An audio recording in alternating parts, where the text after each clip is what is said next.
Hi everyone, it's Michelle Vina-Baltsas from www.michellevinabaltsas.com. I'm going to wait another minute. Hopefully more people will join in. I think it's, let's see, just about 1 o'clock now, Eastern time. I know it's 10 o'clock Pacific time. So I'm just going to hang out for another minute and hopefully some people will join us. If not, I will get started because I want to be respectful of everyone's time. First, I really want to say a big thank you to Sophia for allowing me to join this group and talk about this very, very important topic because it's something that's really near and dear to me. So we're just going to hang out for a minute and see if anyone joins. So I hope your day is going well. I know if you're on the West Coast, it's the morning, and here in the East, it's lunch-ish time, and I'm actually a little bit hungry, but I chose not to eat anything because I had some nervousness in my stomach about talking. But I do a lot of lives, but I don't do a lot of lives with so much to talk about. So let's see what time it is. Still 1. So I'm going to get started, and I think that people will join us as we go along, and if not, that's okay. That's why there will be a recording for this. So again, I want to say thank you for inviting me to the Intimate Sisterhood. It is really a pleasure to be here, and Sophie asked me to come because she was struggling with something recently around some pictures, professional pictures she had taken, and was just having some discomfort about it. And then some of the other women were also chiming in and expressing some of their concerns about it. And this is a topic that is very, very near and dear to my heart because part of the coaching work that I do with women is help them to feel more comfortable in their own skin. And this is something that men and women both struggle with, but I don't work with men, I work strictly with women. And it is something that body image and food specifically were issues that I struggled with for literally decades. And it wasn't until about 10 years ago that I really got a handle on what was going on with my food and with my body to understand that something needed to change because I was extremely unhappy, dissatisfied with my body. No matter what my weight was, I just wasn't happy, and I had yo-yo dieted for a good part of my adult life, really starting actually in my teens. So again, like I said, it's something that's very intimate and very near and dear to my heart, and I see women struggling with this every single day, and it breaks my heart. So as often as possible, I like to impart some of the things that I've learned along the way to help make it easier for others, because I believe very strongly in paying it forward and again, sharing the information that I have gathered over the years between just personal experience, working with professionals on this issue, reading, working with groups of women, things like that. So I have put together 8 what I'm calling power tips, and I have my notes here. So if I look off, that's what I'm looking at. 8 power tips to help you feel better in the skin you're in. Now, none of these things are quick fixes. They are things for you to consider, and I think that they will be very helpful for you. Of course, this list can be endless, but these are the 8 major things that I find are really helpful for women. So I'm going to share each of them with you. I also want to say that you don't have to jot all this down because I will be providing a little cheat sheet of these power tips for you, and you will have an opportunity to grab those. So just kind of relax. Listen to what I have to say if it's something that you think is going to be beneficial for you, and just relax. I will be happy to answer questions because I am in the group, and I have no problem answering questions. I actually really enjoy it, and usually one question leads to more questions. So again, you're more than welcome to do that. So let's get started, okay? The first power tip as I call it, is to embrace body diversity. Yeah, I know, much easier said than done, but I can't stress enough to you that, and I'm sure you know this, we are not designed to all be the same shape and size. Despite what we see in the media of these thin, white, blonde women all over the place, you know, brunettes, whatever, they're typically young, very thin, don't have any stomachs, pouches, any extra skin in their belly area. They all fit this, what is called an ideal body. And we see them everywhere. We see them all over Facebook. If you know that type of stuff is in your feed, we certainly see them on television, in television shows, in film, magazines, things of that nature. Everybody looks perfect, you know, and 99% of the time, women are, you know, thin. That is really not a very good representation of the general population. Women come in all different heights, different shapes, different colors, and that's okay. That's the way we're supposed to be. It's just it's not represented that way appropriately around us. So when we continue to see these unrealistic bodies, and also let's not forget the Photoshop bodies that we see all over the place, over time, we begin to feel that there's something wrong with us or less than, you know, that we are less than because we don't look like that, because there are very few bodies that represent the diversity that is actually in the population. So it's important to understand that body diversity is supposed to be, and the more we embrace it and understand that the things that we see every day are really bullshit, the better off we're going to be. Because different shapes and sizes is the way it's supposed to be, and that's okay. So that's the first one. The second one that I see women doing, falling into this trap daily, is what I call comparisonitis, which is basically comparing your body to someone else's. And oftentimes it's, again, to very unrealistic expectations of women that we see in the media, on television, and film.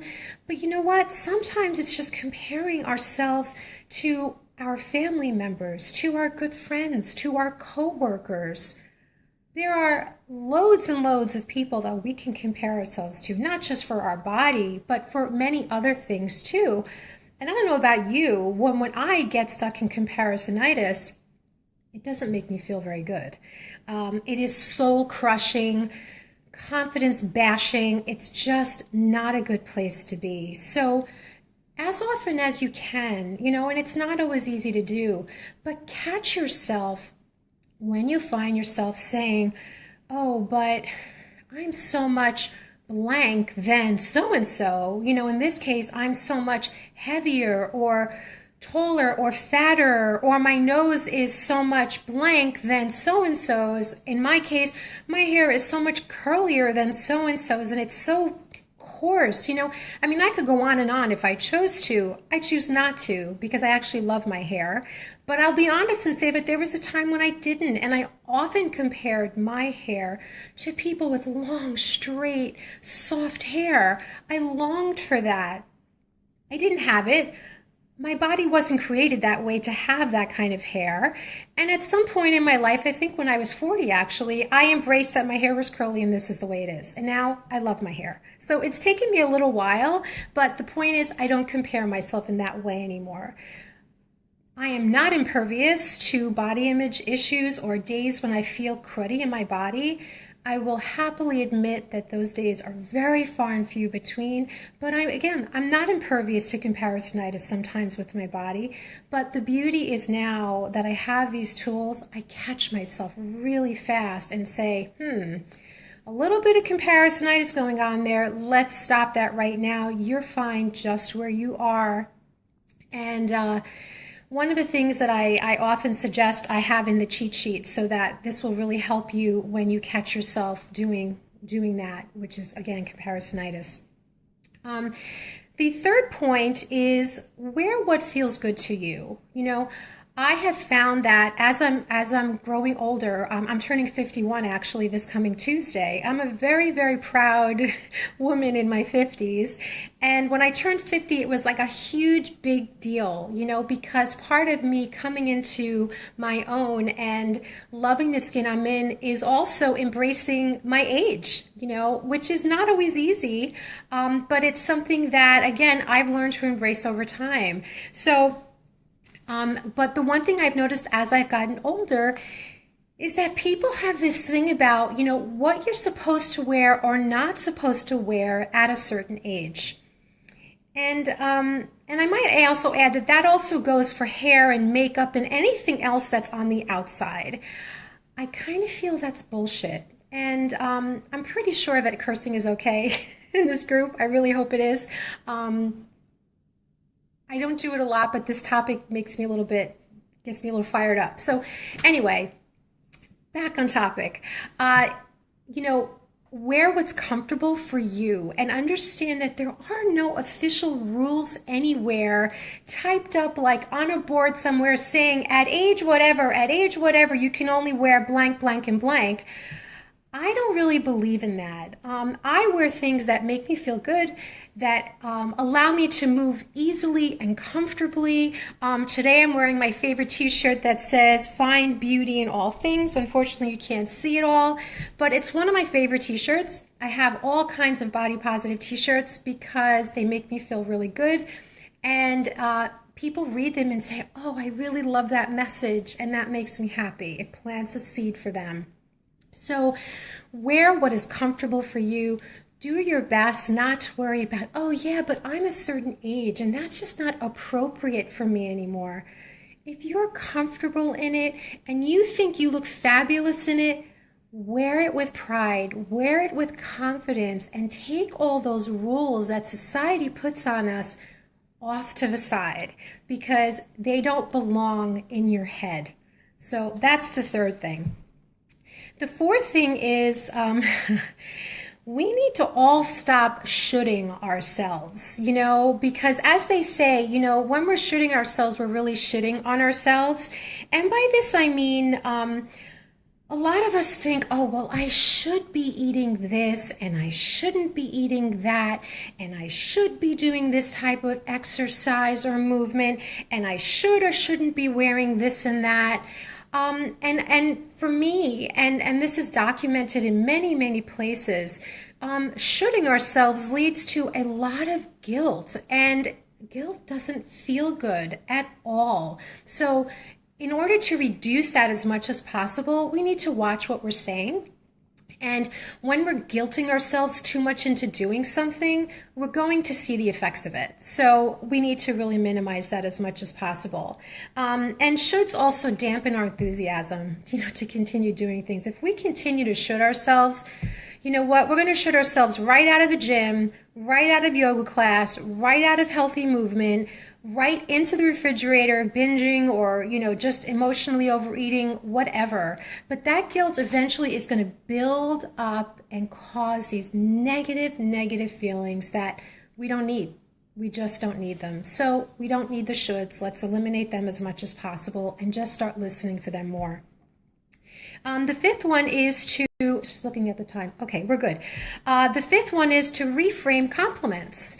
And everybody loves to get compliments, but I'm going to be honest. If we're sick and tired of people only complimenting others and us on how we look, okay, we're really not going to be changing things that way. If we want people to be focusing more on things like someone's personality, how loving and authentic somebody is, how that person makes you feel, things like that, things that come from the inside that really are memorable, then we need to start complimenting in that manner. So while it's perfectly okay, in my opinion, to say to somebody, oh, you look fabulous today, or go one step further, that color really lights up your eyes, or, something like that, that's okay. But it's equally, I think, and it's even stronger, I think, to compliment somebody on something that you really love about their personality or something that they're doing or a change that they've made that you've noticed and really appreciate. So I feel it's important, again, if we want to take the focus off just the physical, because we are so much more than just our bodies. We are these beautiful souls on the inside, and it's nice when people notice those things. So if we want people to start changing, or if we want to feel better about the compliments that we're giving and go beneath that surface, those are the kind of compliments that we want to give. So the fifth one was reframe compliments. The sixth one is to mind your words. Similar to what I was mentioning earlier about shoulding ourselves, we need to do our best to speak of ourselves in a positive light. I know it's not always easy. I really do. Like I said before, I'm not impervious to this, but over the years, I have really gotten so much more aware of the things I'm saying to myself and about myself. And I've noticed a tremendous, tremendous difference in my emotional health as a result. So our language is really important. As often as possible, and I'm not going to say do it all the time because I don't think it's possible. I think that's unrealistic. So that's why I say do it as often as you can and look for improvements. Just look for, as you're going through this, just look for, oh, okay, well, I would have said that a couple of weeks or months ago, and now I'm seeing it differently. So that's all signs for improvement. So as often as possible, use positive and affirming words about yourself. When you're feeling negatively about yourself, really try to find the root of that, but don't bash yourself and belittle yourself and start to compare yourself because you're thinking that you don't measure up. We can do a lot of that just with our language. So it's very, very damaging. And, over time can affect your overall health, specifically your emotional health. The seventh one, which I absolutely love, is to feel better in your body. It's important that you're moving your body. And I'm not saying, go to the gym and do 20,000 of this, that, or the other. I'm talking about intuitive movement, where you are in tune with what's going on in your body. You're listening to your body's cues to move in a way, again, that feels good, and not just to move in ways that's going to burn calories and make you get a six-pack and all the other stuff that we think we're supposed to have, because that's what we see in the media and on television. So I'm a huge proponent of intuitive eating and intuitive movement. And both of them want you to, or call upon you to, listen to your body, listen to what your body wants to eat, what will satisfy your body at that time, what type of movement are you in the mood for. As an example, some days I want to slow it down and I just do yoga, stretching, take my puppy for a walk. Other days I'm in the mood for something a little bit more intense. I do cardio at my gym, I do various classes, I lift some weights, I mix it up a bit. But I never go in to the gym or a walk thinking, I wonder how many calories I'm going to be burning today. That is, after many, many years, that is no longer my motivating factor for moving my body. It is just to move it, to feel good, to help me reduce my stress, and to enjoy and to connect and see what is working for me and what isn't working for me. The things that used to work for me years ago at the gym, like body pump classes and body combat classes, really fast and aggressive, and it was great years ago, but I've changed, and that no longer works for my body. I don't enjoy it. So you know what? I don't do it. I don't. And I will tell you that I'm extremely healthy and fit, and yet I don't kill myself at the gym. I go, 4 to 5 times a week, usually around 4. And again, I listen to my body and what it wants to do that day. I don't force it to do anything. And I also don't punish myself for the foods that I'm eating and say, oh, well, I ate whatever, I'm going to go to the gym and work it off. I don't see it that way. I just gym food very separate. But I do both very intuitively. And the last one is, checking on time, we're good on time. The last one is, I I want to say that, there's this big thing out there, big movement. Oh, body love, body love. And every time I hear that, I'm like, that would be really nice. But for most women, trying to love their body is a big stretch. It really is a big stretch. And I compare it to a baby. When a baby is born, they're not just born and start walking right away. They go through many stages, and when their skeletal system and their nervous system is ready to support them, they stand and they walk. But it's a process, They start rolling over, they start crawling, they start cruising, then they start standing on their own, and then they start walking. So I like to approach the whole body image, body love thing more from a body acceptance point of view. That the love may someday come, and if it does, fabulous. But to think you're going to go from 0 to 100, not loving your body to body love, I think is not realistic. And I think in some ways, I think it's sort of doing the whole body image movement a disservice.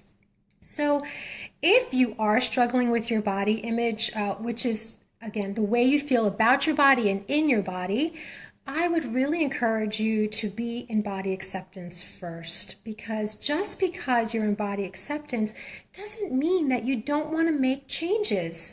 It doesn't mean that you want to stay there, you're cemented in the ground, and that you're not going to make any changes at all to your life to see your body in a different light. That's not what it means. It just means that you accept where you are right now, without putting yourself down, without punishing yourself with militant exercise and food deprivation. So I hope that encourages you a little bit, because I really do think the body love thing is kind of a little much for a lot of people, and it's very, very intimidating. So shoot for acceptance, and to me, from acceptance, we go to appreciation, and from appreciation, we go to respect. Some people stop right there. They never get to the love phase. But you know what? Sometimes they do. I was one of the lucky ones where I did, and I do love my body, but it didn't happen overnight. It took a long time. I don't know specifically how many years, but it took a long time. And now I honestly love my bumps. I love my belly. I love all of me. I really, truly do. It doesn't mean I love me every single day. It means that the majority of the days I wake up and say, you're great. You're fabulous. Your body moves. You're healthy. You enjoy your body. You love being in your body. You don't have any issues of people touching you, hugging you, like these are the issues I used to have. So, things can change. I hope that this was helpful for you. I'm just going to recap these 8 once again. First is embrace body diversity to the best of your ability. The second is beware of comparisonitis. It gets all of us.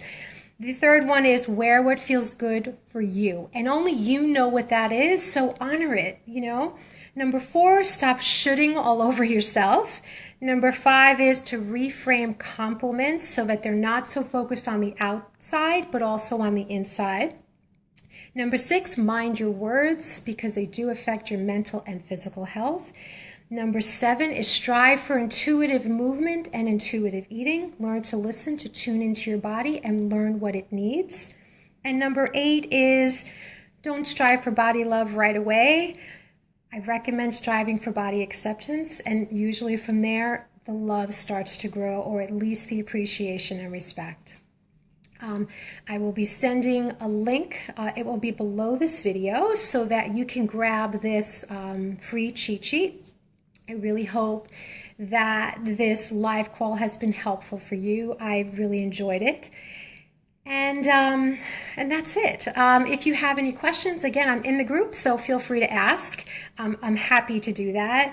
Again, thank you so much, Sophie, for inviting me to speak to your lovely group. I've only been in there for a very short while, but I can see that it truly is a sisterhood, and that's beautiful to see, because in my experience, especially on Facebook, it's pretty rare. It really is. So it's nice to see women banding together to support one another. I do have a Facebook group. It's called the No Diet Sisterhood, because like I said earlier, in addition to doing body image work, I also do help women who struggle with food.